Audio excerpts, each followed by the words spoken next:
Well, so not only just that, right? Like, but I think the other, and here's a plug for Gage and his amazing firm, is like if you're gonna spend money, if you truly have a differentiated product, right? If you have something where you're like, oh, hey, this actually has real legs in the marketplace, invest the money and time to test your theories, assumptions with real life customers in focus groups, in customer intercepts, in tag alongs.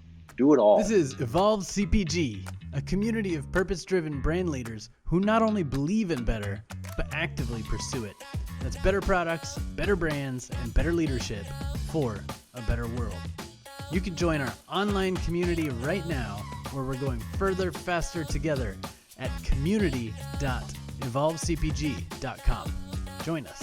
I'm your host, Gage Mitchell, founder and creative director of Modern Species, a sustainable brand design agency helping better brands grow and scale their impact. On this episode, we're speaking with David Simnick, CEO and co-founder of Soapbox, about his interest in politics, why he chose to use business as a tool for good, and the lessons he learned on his journey towards building a profitable business.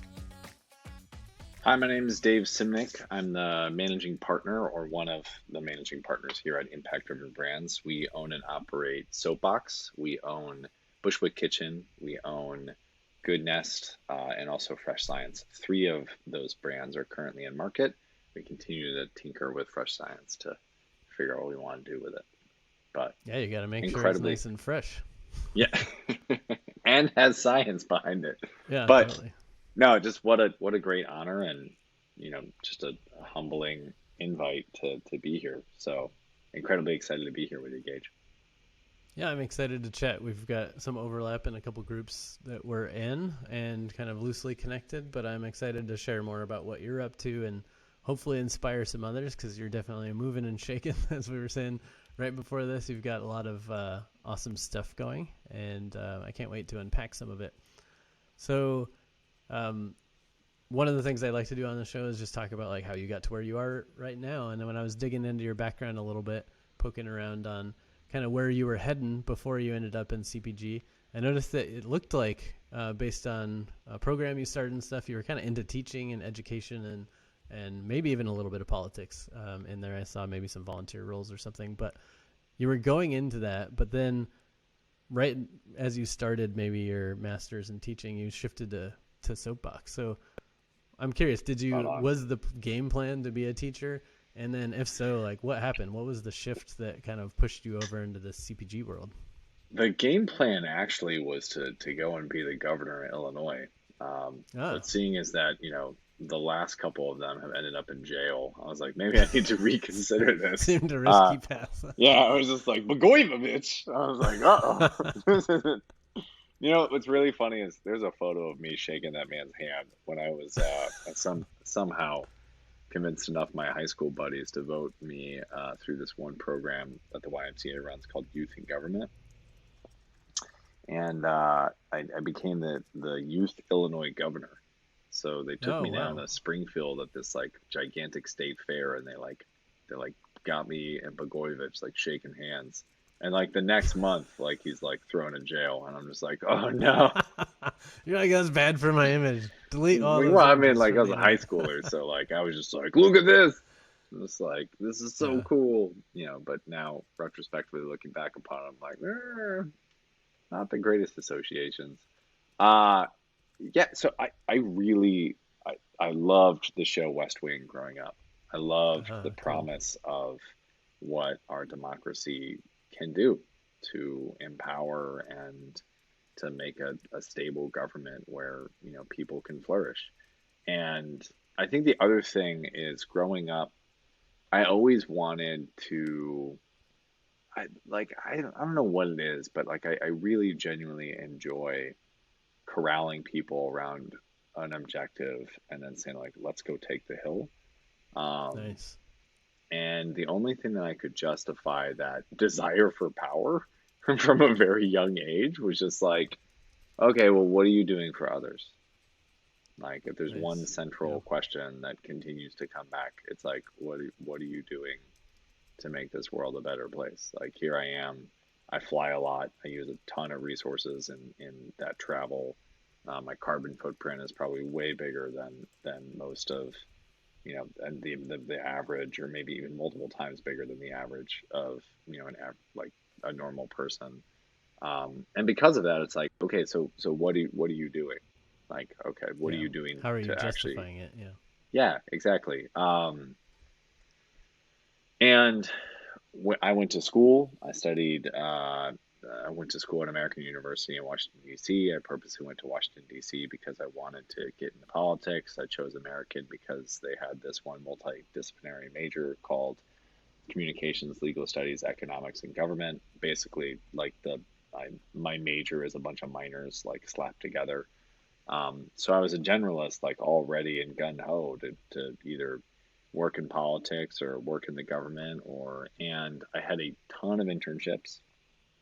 Yeah, I I've had noticed. basically an internship the by the second semester of me at American, and I got to do some really cool stuff. I got to work in the Pentagon. I got to work on Obama's campaign. I got to work for Michelle Rhee, who is the chancellor of DC Public Schools. I got to work for Senator Tom Carper, this super moderate, like the unknown other Delaware senator. Um, I got to do some really cool things. And by my junior year, I was like, oh man, I don't want to do this. It's like, oh no, like because I like being in student government in like middle school and high school. Uh, it was like entrepreneurship. They were like, hey, like we trust you to be of the students that are going to go and organize this thing or plan the dance or plan a festival or a party or start a new club or whatever it might be. And like for me, that was always like, yeah, that's what I want to do. Like count me on. But I confused that with government when really Yeah. it was the thread line through my life is I always was an entrepreneur. I always was Yeah, just like like, hey, put entrepreneur my and leadership kind of stuff. Yeah, for sure. yeah, There's yeah, different ways to lead crazy. and different places to lead, right? Just self-masochistic everywhere. Like I just very much appreciate it. I'm not kidding. Like I kind of kidding, but I'm not kidding. It's just like I'm a challenge junkie. I've always known I'm a challenge junkie. I get bored when like something is not, hey, we need you to like do something really hard. And it doesn't always have to be for my own ego. It could just be like, hey, here's something really gnarly. And like you need to like bite into this and figure your way through it. Yeah. Um, and knowing that about myself, the other thing that's terrifying is I need whatever I'm doing to be all encompassing and consuming, like, Interesting. which is terrifying, right? Like a 9 to 5 for me I would suck at it and just be abysmal. Like Yeah. seriously, I would be. Now it's interesting. I have run through the thought experiment of like what happens if someone acquires us, and I think that's really fun because like it's like you still get to shepherd the thing that we've grown from like my college dorm. But in terms of like, I just don't think I'd be that great of an employee. Yeah. It sounds like we have a lot in common there. Like part of the reason I have been doing my own thing for 13 years is I think I was a good employee in that I get shit done, right? But Yeah, I was always asking too many questions or pushing the company in this direction or what if we did this or can we add this service or like what if we do this outreach campaign or whatever. And it was yeah, not the go sit in the desk and do the work we hired you for kind of thing. It was more of a like you accidentally brought on a partner who happens to be your employee who's like nudging you to go directions. But it's the same kind of concept. I love a challenge. I love um, leading people towards a goal. I guess flip side for me, I never truly thought about politics, but I love community building, and that's part of what I'm doing here with Evolve CPG. So I've just been volunteering my whole life, like building communities and stuff. I think partly because it felt a little bit more pure than the politics side, whereas like I get the power of government and the government, is necessary. But to go in there, you often have to play all these games and work the system and do all this kind of stuff. But to build community, it could feel more pure. It could you're just connecting people around a common cause or something like that. It's for me that felt a little bit more in line with what I wanted to do. But I can also see the appeal of politics because there's this idea that you could go in and like do it the right way, but like my pessimism says, is that even possible? I don't know. From here's here's my opinion. Living and working in DC, I get to a lot of my friends either work for politicians, are politicians, and or work for the government. There are a lot of really good people. There are a lot Absolutely, of yeah, for really, sure. really good people that got to show a certain way on TV. But by and large, the vast majority of them are here because, they have different opinions of what better is, but they want to make the country better. And I think, this is a whole other podcast for a different time and a different place. Um, but there are a lot of things that give me a lot of hope in our government, like the tons, right? And there's always going to be a pendulum, and different parties are going to get their way sometimes and not. But whew, there's just an abundance of, in my opinion, good people that are still at the helm that are really trying Yeah, to do the right thing. I mean it's like anything, right? Big corporations, whatever. There's even if it's this quote unquote evil corporation that people hate, most of the people that work there are awesome and have the heart in the right place and Yeah. want to do good stuff. But it's just like the system that gets broken, often by a very few people who happen to be toxic. And I think Well, that's part of what I again like about community building is there's less of that structure often. Like there's nobody that's going to veto something just because it goes because they're trying to get reelected or because it you know their ego got in the way. Often it's like bike designed by community to be supportive of the community, and that's where in business sometimes and in politics, like 90%, 95% of the people can be aligned and working towards something amazing, and one little thing destroys it all. Like one little political move from an executive or one little biased thing from a politician, and it's done. That's got well, to be I frustrating.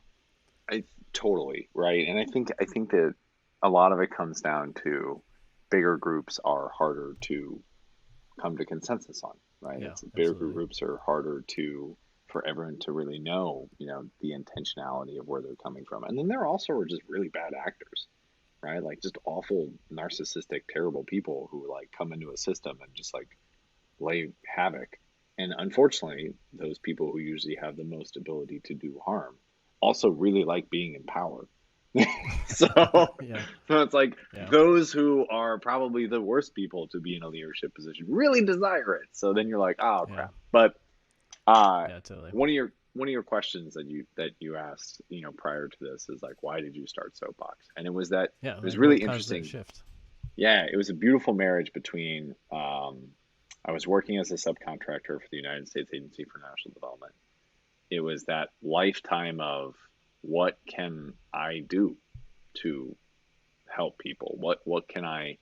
And I think the biggest thing for me was I'm going to be in another cog, working for some congresswoman or man, and I don't think I'm really going to be able to do that much of a change. And I really was inspired by Bill Gates, and the Bill and Melinda Gates Foundation has done so much good, right? And we can totally argue on like whether or not billionaires as a concept should exist, Yeah, but yeah, they do. And that billionaire decided to do some of the most noble philanthropic work that is truly sustainable and community empowered and is going to live on way past him. And like just looking at like this the systematic thinking of like how they've gone about trying to make the world a better place, and like really focusing their resources on often overlooked and not sexy like charitable causes is yeah, incredibly, like, for me, I was like, that, okay, cool. I don't think politics is my thing. I want to do that. And then the next thing that went through my head, so like it's kind of interesting, right? Like there was a lot of very philosophical thinking I was doing in terms of like, what do I yeah, want to be when I grow up? How do I want to do this? Like, what do I actually want to commit my time and energy towards? And that's where Soapbox came from. It was like, can you help people along the way and not just have to wait until you get enough money to then you can start helping people? And for us, Soapbox is a one for one. And for each and every item that we sell is another that we donate.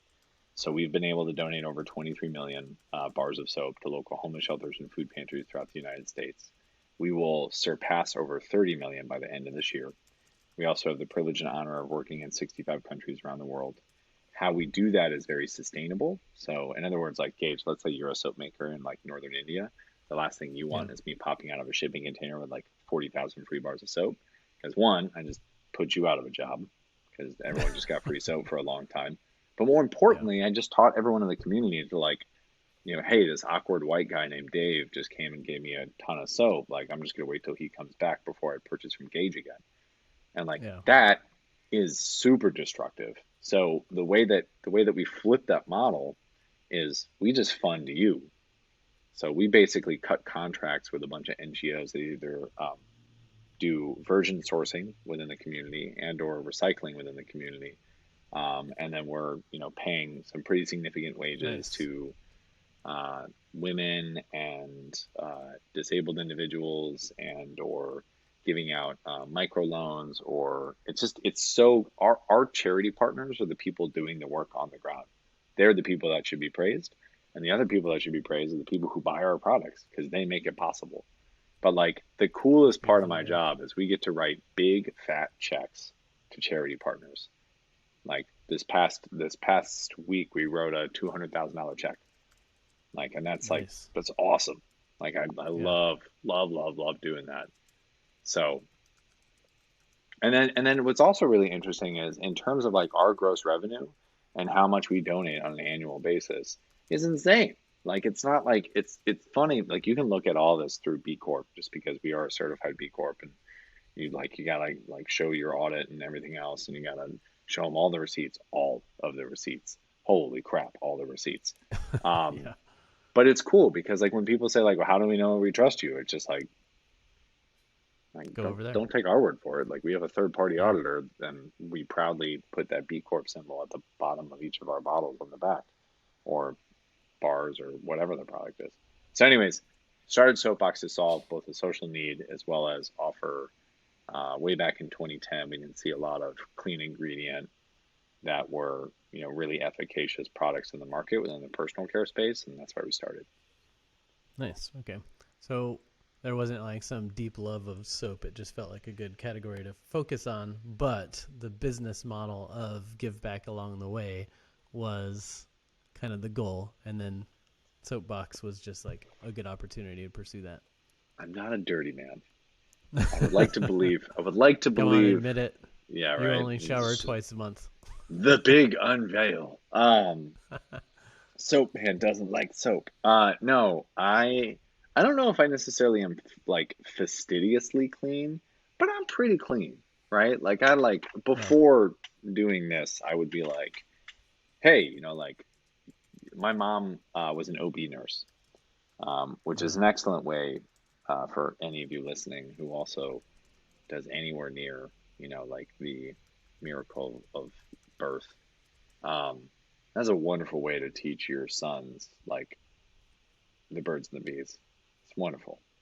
That's what my mom did. oh, Incredibly, absolutely. incredibly successful in terms of like terrifying us of women. Yeah, totally. Nice. Yeah, it's funny. Like one of my friends slash clients started this company called Cofective that was helping build more Yeah, health equity into the healthcare systems around, starting with things like breastfeeding and childbirth and different things like that. And his mom was a nurse too. So there's something about having a nurse mom that kind of points people towards better cause kind of work, I I guess. think yeah, I think there's definitely a nurturing, let's heal the world, like let's take care of each other aspect to it. My mom's the same. Yeah. Same thing with my dad. And I also think your model of like working with local charity partners is worth highlighting again because there are, like you said, a lot of nonprofits or people trying to do good that have more of this like white knight or whatever kind of philosophy where it's like, hey, we know better than you, or we're just gonna donate all this stuff. I think in the early days, like Tom's Shoes got in a little bit of a trouble for stuff like that. They're like, we're gonna make As all they these shoes should. and send them to people, and then they were like, we don't want your shoes, we want food or whatever. So they changed the model over time. Same thing with one of our clients, Yum Butter. Their initial idea for their buy one give one was we'll give literal like packs of Yum Butter to kids in need, And then what they found is like there's programs that exist that give the kids the well-balanced diet and feed them the things they need. So instead they just started donating money to those. Or another example is like client Wine to Water. Their model is different from Charity Water in that it's very much like what you do, where instead of having these $10 million rigs that come in and drill wells and build these fancy systems that then the people you built that well for can't maintain and can't build more of, what Wine to Water does is they go in and just provide the knowledge and support and teach the local community how to build it using their actual tools and equipment, so that if something goes wrong later, they know how to fix it, or if they want to do another well on their own, they can, So I think that model is much more sustainable because then it can live on and you're not destroying local economies or whatever.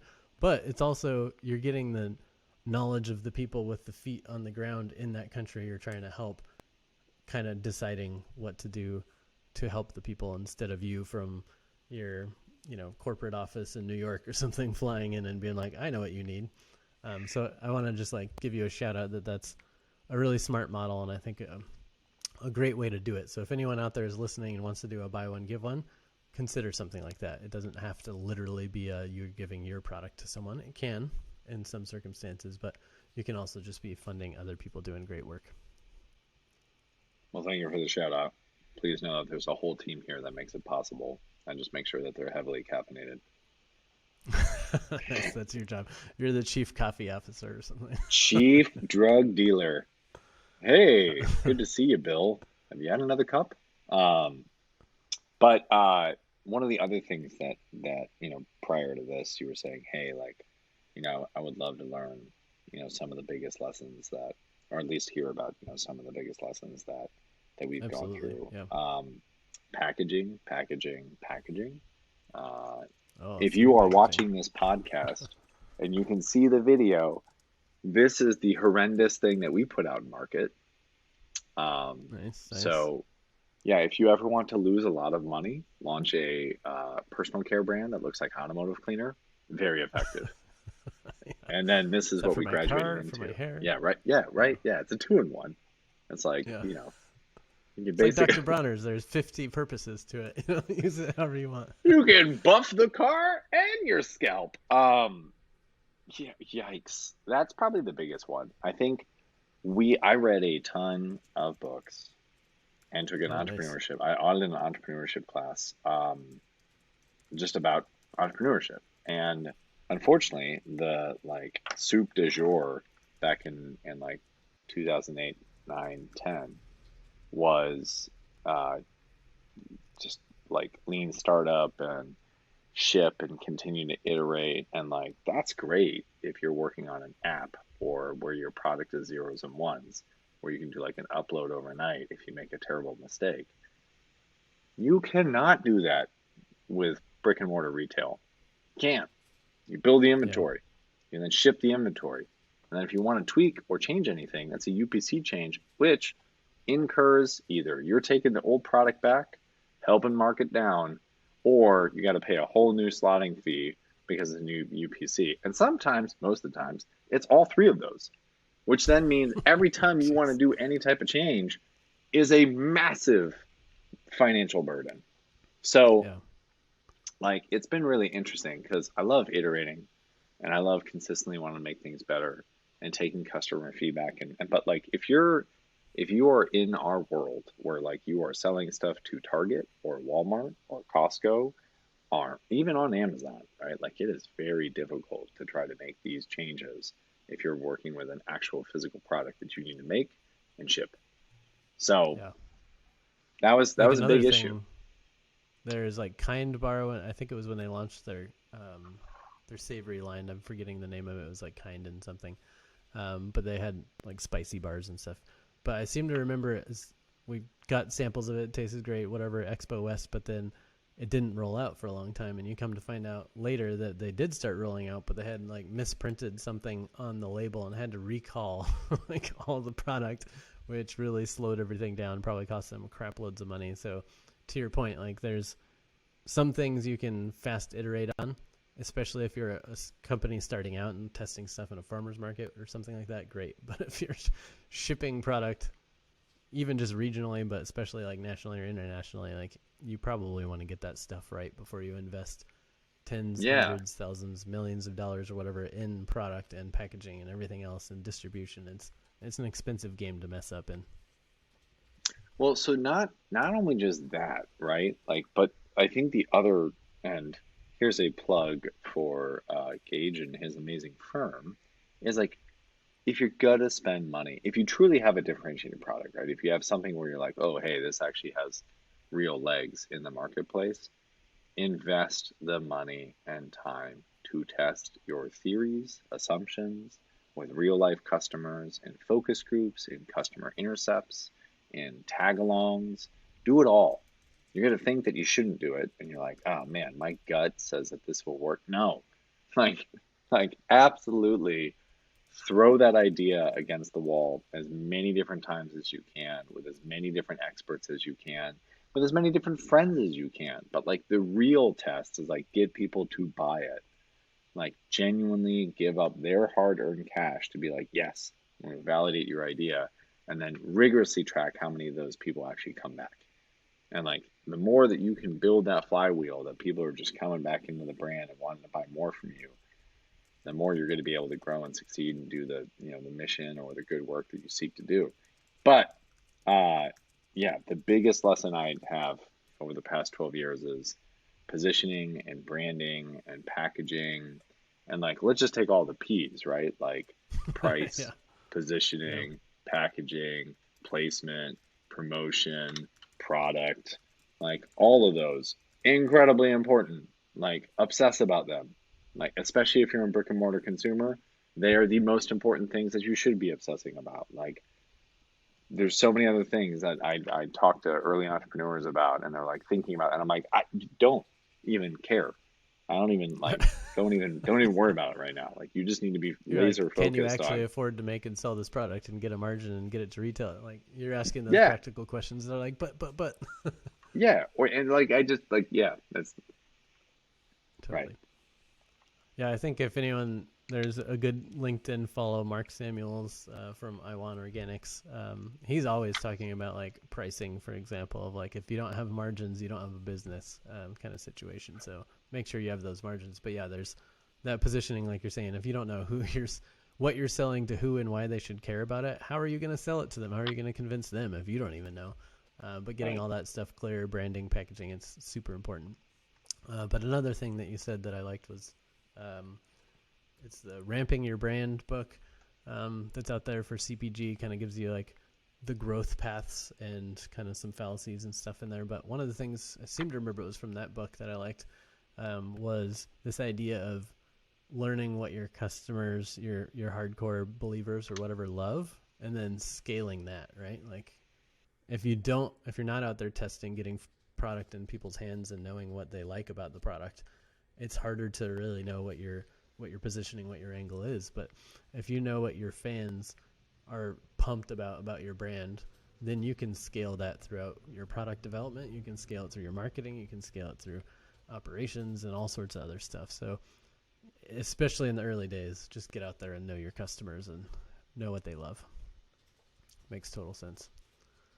So yeah, you've been running Soapbox for like 12 years, but then because you're a challenge junkie, you started diving into multiple other brands. So like, what was the transition there? Why did you decide to start acquiring and or launching brands?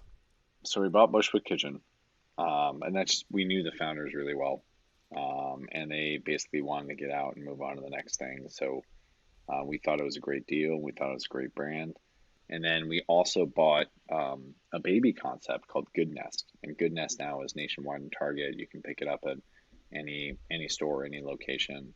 But it is the most environmentally sustainable baby brand in terms of like shampoo, toiletries, body wash that's ever launched in Target. And that's because it's a silicone bottle that you can actually put a tablet into, and it becomes a three-in-one. So basically, this Nice. silicone, you put a tablet and you fill it up with your faucet, and boom, you have a very innovative concept that hadn't been seen before. So we were very excited about that. We're also very excited about the performance of the brand. Soapbox is actually, according to Nielsen, one of the fastest growing hair care brands in the US right now. Depending on the dimensions, Nice. we're the fastest. So Soapbox is doing very well. But, as I was joking about before, like, there were multiple years where previous branding and previous positioning and market launch and did not work out. So come a long way, still have a long way to go. Absolutely love what we're doing with our team. Well, on that note, if you don't mind sharing, you're saying it took a little while to get the packaging, positioning, and stuff right, or whatever for Soapbox, but it's doing really well now. But how many years did it take for it to become profitable, like on paper?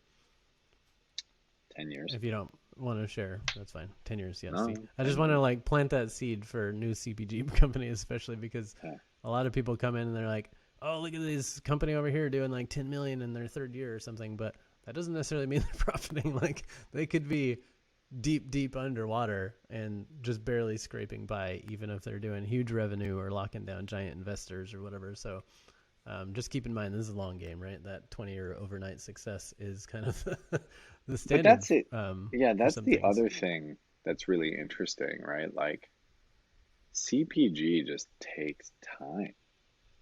Like I've heard that number from multiple different people that it's 10 years. So first off, it's just comically like hilarious how the juxtaposition of like people who are watching this before and they're like, "What in the hell?" It's like Yeah, Soapbox will give you this, yeah, if this is what you totally. desire. But I think where we left off before technical difficulties on my part was it takes a long time, oftentimes in CPG, to build a brand. And I hear from a lot of my fellow co-founders and or successful CPG entrepreneurs who had an exit, or maybe they decided to do what Cliff Bar has done, right? And they build this for the long haul. It takes a while. Like I find it so interesting that a couple of my friends are like, "Hey, have you heard of this brand?" I'm like, "Yeah, that entrepreneur has been building it for like 10 years." And Oh I yeah, hear that I hear totally. that so often. And for us, we just made so many mistakes and unfortunately continue to make mistakes, but just we try very hard to make sure that the mistakes that we make don't kill the brand. Um, Yeah. so to anyone listening through these technical challenges, as it's thunderstorming outside, uh, it literally is thunderstorming. There's like a flood watch happening right now in DC. Oh wow. Yeah. Uh, to add even more mystery to this podcast, like it takes time, it takes grit, takes determination, and I know one of the questions, Gage, that you want to ask later in this podcast is best advice I can give to any entrepreneur listening. Yeah. This goes, I think, pretty much to anyone. Is the hallmark of success that I've seen in successful entrepreneurs is their amount of grit.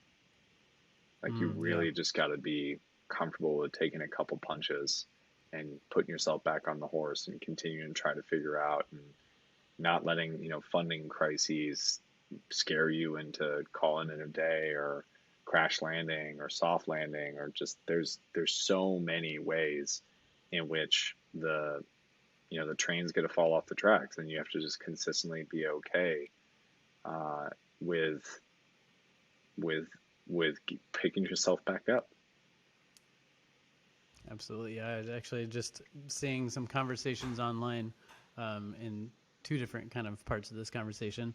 One was people like Mike Fata making posts on LinkedIn saying, if you want to be an entrepreneur, you don't need to have rich parents or a fancy degree or whatever else. You just need to be willing to put in 168 hours a week for 10 plus years to get to where you need to go, which I thought was super relevant to this conversation, but also on the how long it can take.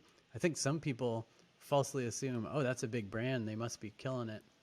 But there's been a lot of talk lately on LinkedIn as well about Oatly doing like $170 million or something like that in business and somehow losing $78 million on that. So, like, even a brand like Oatly that you are these days kind of seeing everywhere isn't necessarily killing it yet. This kind of stuff takes time, and a lot of companies who are out there raising capital, it's partly because you've got to get people who are so interested in making money in the long run that they're willing to just burn a bunch of it in the short term to get you from point A to point Z where you're profitable. And that can take time. 100%.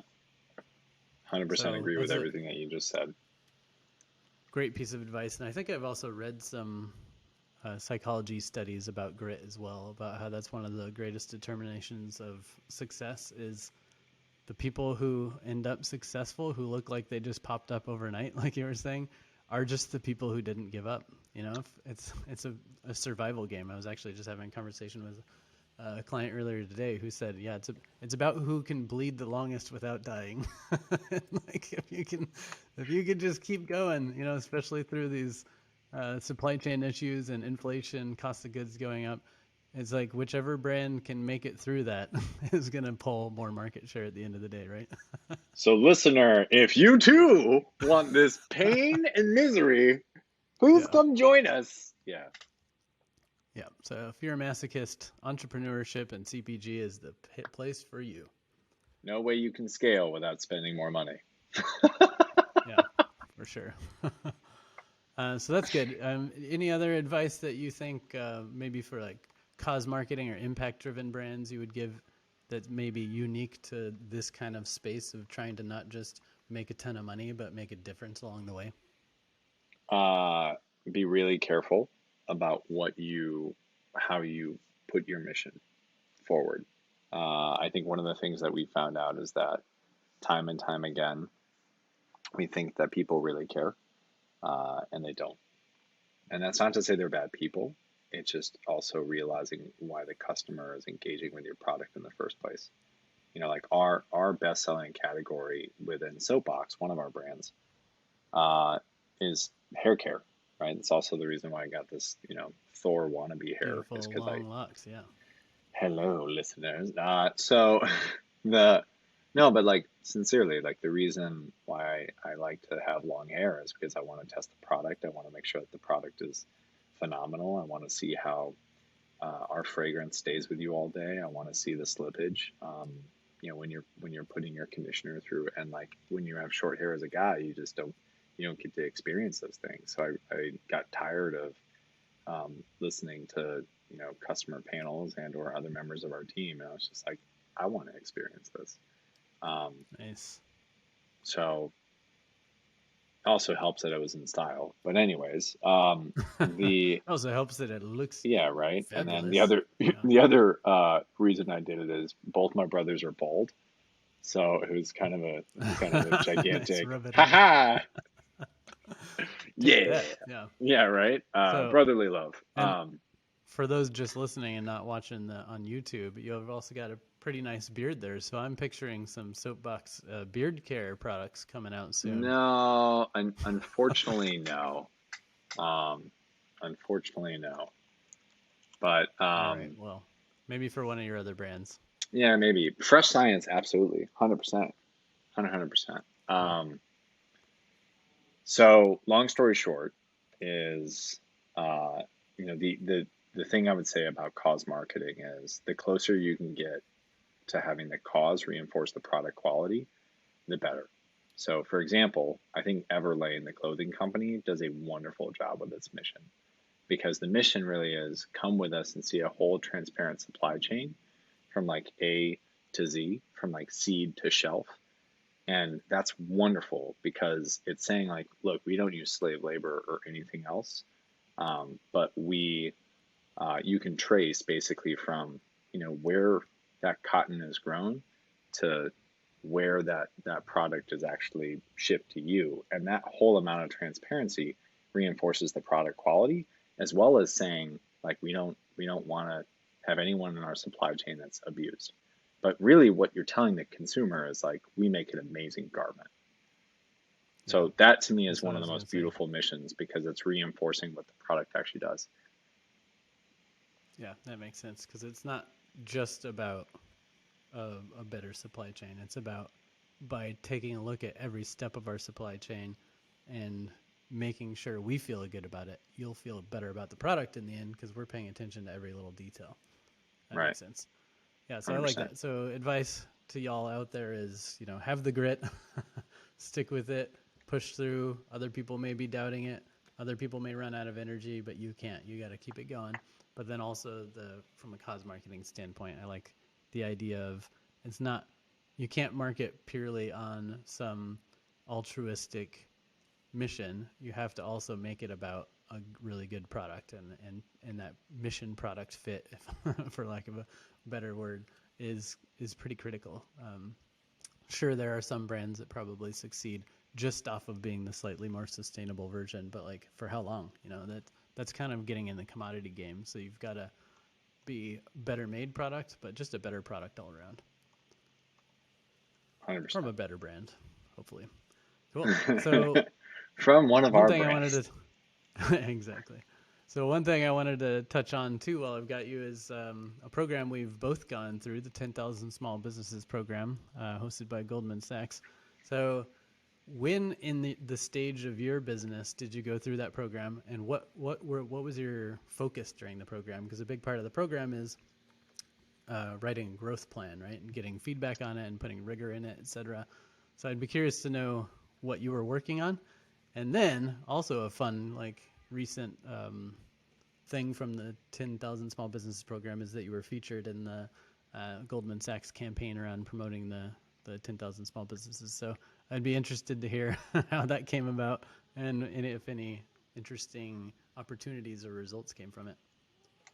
Tons of interesting opportunities came about it. Fun to be profiled. Very humbled by it. But I mean, going back to cause, that program makes a ton of sense for one of the world's biggest investment banks, right? Like Yeah. their CSR, their cause marketing program is about promoting business. Like that's who they are. That's also what they want to support. Now, small businesses, but it makes a ton of sense, right? Like I'm not saying there would be anything wrong if they supported any of the major, um, medical charities or anything like. But I think we're kind of used to big corporations supporting those type of foundations or NGOs or whatever it might be, and that's all great. Like they totally need funding and help and all these other things. Um, but I'm laughing at your cat that has Yeah, decided to you've got also the make an hair, and now I've appearance. got a cat in And as jumping on my keyboard. Gage is like, that's my hair. But but uh, Goldman Sachs, I think, does cause really well, surprisingly, right? Like I'm perfectly fine saying that on air. Like I think their CSR program is one of the most authentic and transparent and well thought out that I've ever encountered, because they really champion small businesses. And they say, look, you're one of the biggest growth drivers of the economy. We want to support you. We want to see you win. And we want to put you with the best of the best so that you can be a more efficient, bigger, better business to help the economy spur forward. Hire more people, empower more people, create better things within goods and services within the economy, make things more efficient, offer customers more choice. That's awesome. All of that's fantastic, right? Yeah. So I went through the program in 2014, 2015. My growth plan was all about expanding distribution. So I think we've achieved that. Nice. But it Nailed was it. a wonderful program. What did you think about it? Well, I was in a weird year where right kind of at the beginning of the program, COVID hit, and then I was in the national program, so we weren't at a local school. We were flying out to Boston for it. So it was really cool because we all got to Boston and we did the first full kickoff, and it was a really great experience. Met some amazing people, and then literally on our flights out, COVID hit because I flew pretty much straight from Boston to LA for Expo West, and then got stranded in Expo West because Expo West got canceled. So it's it was just bad timing, and I think a lot of businesses were like, "What are we going to do about this whole pandemic thing? Is this going to be 2 weeks? Is it going to be 2 years or whatever?" So the program pivoted a little bit for us, and we didn't finish in the true way that the program was designed to be finished, but they kind of pivoted some of the programming to support us during weird times like a pandemic, and knew that a lot of people's growth plans were just going to have to be put on the shelf. But for me, I was like, you know what? I still want to kind of continue down that path. of what I was working on, and coincidentally, we're kind of on it right now. By which I mean, one of my thoughts was I want to connect this community, provide better service or support for people that are impact driven and could benefit from connecting with each other and learning from each other and growing. And maybe somewhere in there's a business model, which I haven't fully locked down yet. But upcoming, the community part, I think, can turn into a more self-sustaining model than the podcast, by which I mean I'm going to tap smart people in the community to lead things like classes, workshops, mastermind groups, etc., that can kind of drive more of a paid membership or pay to play, like individual classes kind of opportunity. So I went into the program thinking I wanted to explore something around this kind of idea, but then the pandemic hit, didn't get to fully finish the way I wanted to. So I just actually launched it without finishing the plan. And I've been kind of developing it as we go along. It just kind of started as some Zoom calls connecting people I knew in the industry. And then it turned into a podcast. And then we launched a community. And then in the near future, I'll actually get smart and stop bleeding money on it and just try to find a way to at least make it sustainable, if not, benefit for all involved. To the people teaching stuff or leading things in the courses or in the community can generate a little extra income. People who take those classes can learn how to grow their businesses and scale their impact. And then by kind of developing this model, I would be able to take some percentage of that to offset all the time we put into building this whole thing. So that's awesome. I didn't get to finish it fully, but like the thing that I was there to do, I'm doing anyway. That's super cool. That's super cool. But to answer your question, I liked the idea of the course, putting a bunch of people together in a room who are all passionate about their businesses at various stages, but have all gotten to a certain level of success, but maybe haven't looked or taken a finance class in 10 years or something like that, and just getting everyone back up to speed on some of the best practices of drawing up a legit business plan or getting funding or kind of creating a pitch deck, developing a marketing plan. I liked the idea of it, and I, maybe I'll sort of reapply at some point in the future to go through the full program. That's cool. Well, like Yeah. super, it's just a wonderful program. Glad you were a part of it. Also, look forward to if you ever give it a shot again. Yeah, absolutely. And But I totally agree with what you're saying about the Goldman Sachs thing, that part of what makes it work is that it fits their business so specifically, by which I mean, if they were supporting, I don't know, children's education, a worthy cause, and somebody should support that, but it would kind of raise eyebrows if that was Goldman Sachs kind of focus point, right? But right, the fact that they're supporting business, which makes sense for a financial institution, but also small business, which is the driver of the American economy and where a lot of new job growth is created, et cetera. It makes sense as a financial institution that supports businesses to have some of their give back to be support the businesses that need the help and provide the biggest impact. So I think that makes sense in terms of like picking your mission. Is it's got to be relevant to your product, it's got to be relevant to your brand, and it's got to be relevant to your target's why for buying you or that product category in the first place. So I think you're right. It's a really well designed program from a curriculum standpoint, but also from a brand standpoint for Goldman. totally agree.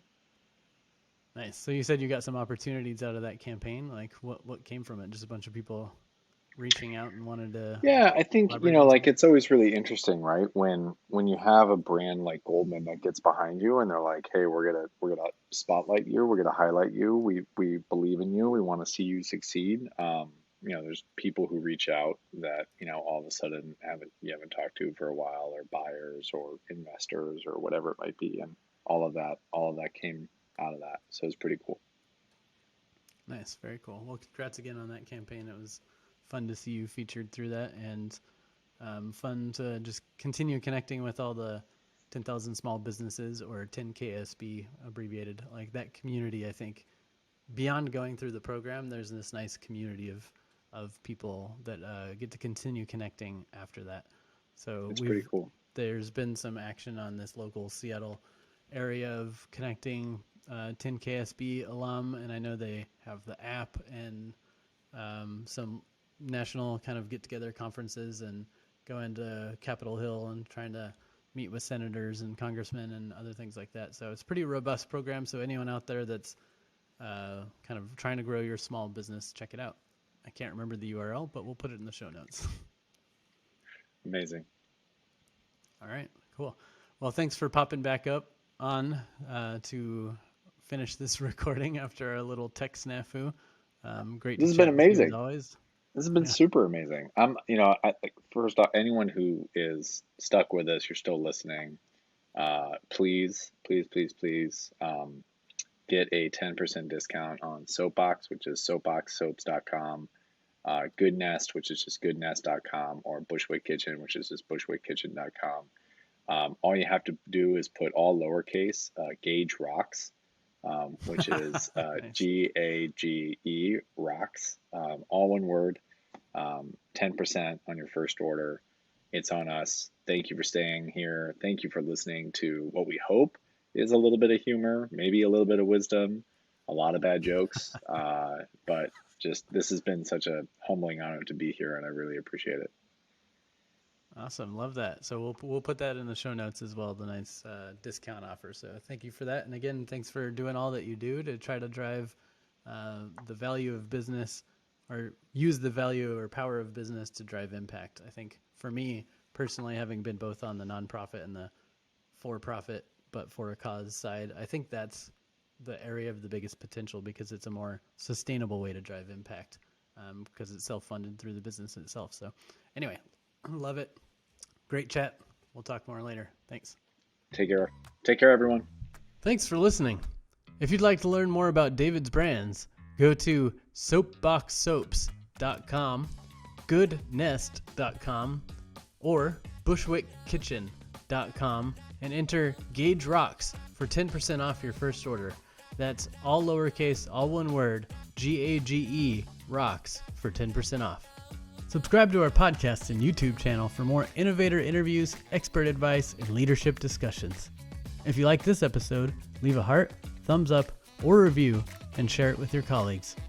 As an ever-evolving show, we also love feedback, so send us your thoughts or ideas for who we should talk to next to evolve@modernspecies.com.